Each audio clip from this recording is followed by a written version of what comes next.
Good morning, brothers and sisters, Good morning, Father. and good morning to our viewers, our friends online.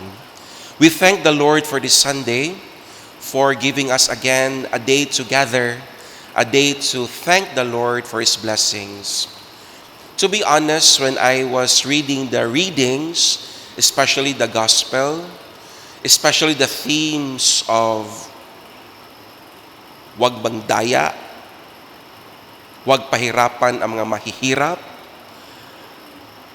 I don't have to be creative in looking for examples. What is happening now in our country is the reality of the Gospels. Accountability, cheating, corruption, and even we are expressing supposedly righteous anger against these people. But today, let us look into ourselves, because the corruption that we see in the world, in our government specifically, could be the same corruption sa mga puso natin. So before we point fingers to all directions, it's also good to see ourselves. Ito bang nangyayari sa bansa? Itong mga katiwaliang nangyayari sa mundo, ako ba ay exempted? Or yung pinanggagalingan ng mga marurumi, pandaraya na ito, katiwaliang ito, ay nandyan rin sa puso ko. That's why it's good to be touched. It's good to be enlightened. Sa unang pagbasa pa lang, galit na ang Diyos sa mga taong nanlamang, sa mga mahihirap. In fact, the Lord is saying, these people who are vulnerable, walang kalaban-laban, ang magiging kalaban sa mga taong nanlamang at nandaraya sa mga mahirap ay langit na mismo. Ang galit ng Diyos ay nakatuon sa mga taong pinapahirapan ang kapwa. Ganun din, sa pangalawang pagbasa, ayon kay San Pablo, iba naman ang tono. Alam nating galit tayo sa ating mga leaders, sa ating mga authorities, sa mga lalo na sa pamahalaan. Pero sabi ni San Pablo, ipanalangin niyo sila. What could be the thing that the Lord is pointing at in the Gospels, in the first reading and the second reading? Na mga taong mapaglamang, people who take advantage, people who are corrupt, people who squander property, who are not accountable with little things, who are not trustworthy, are actually people who are capable of doing good. They just chose or chose to do the contrary. Halimbawa, hindi anti-rich ang Panginoon.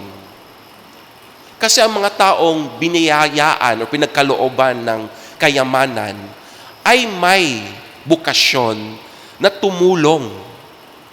Kaya binigyan ng Diyos ang isang tao ng yaman, resources, talento, not for one's use and glorification, but first for the glory of God and for the service of one's brother and sister.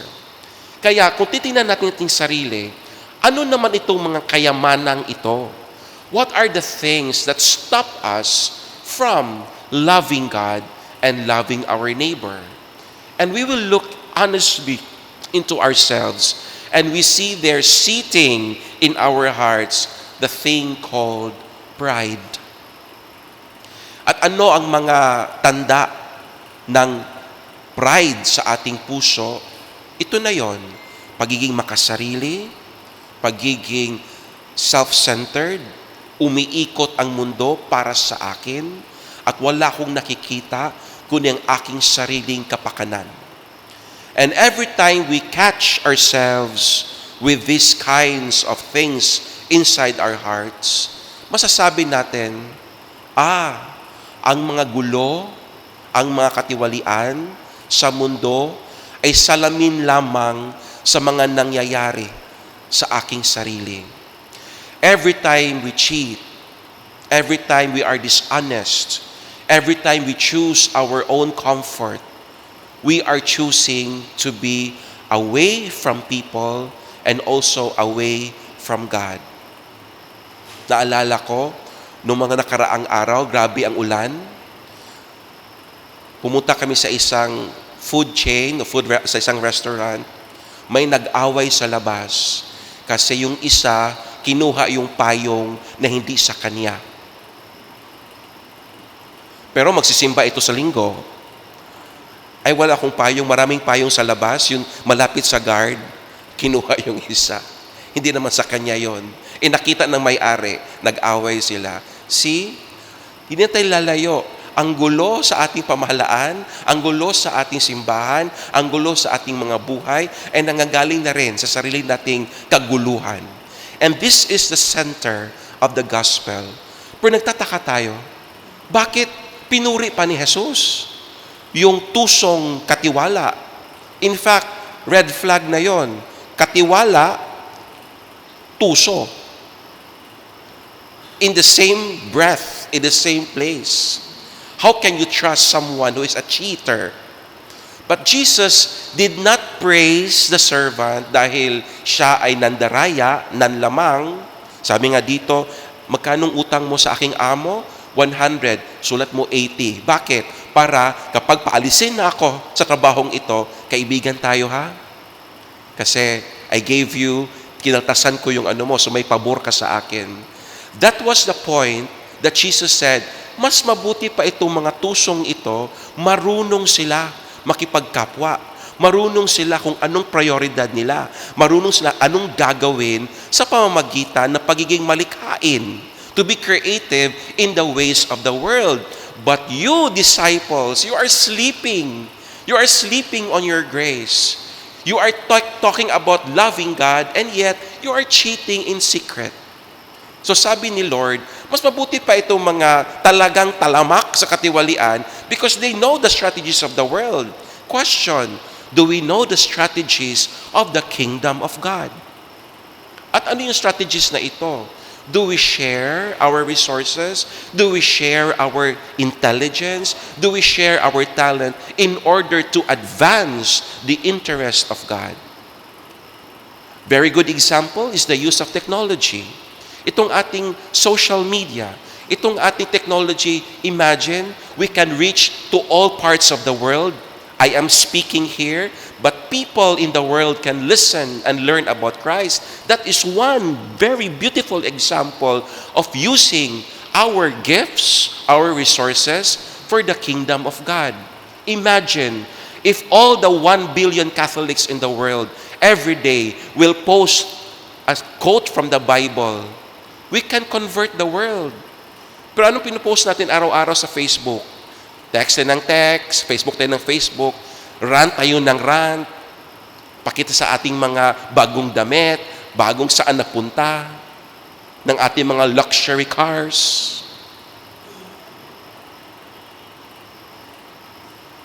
We have failed the Lord, not because we are wanting in intelligence, we are wanting in our love. Yung iba pa, ay kung magmisa, haba-haba. Sabi ng isang santo, Jose Maria Escriva, the Mass is not long. It is our love that is short. And we run short because we choose our own path. So ngayon, to end this reflection, what are our gifts? Ano yung mga blessings, whether little or small, not just material, our time, our talent. Are we generous in giving all this for the glory of God? Are we generous in sharing these things to bring about change in people? When I was listening to the choir, they enhance the liturgy because of their beautiful sound. That's sharing.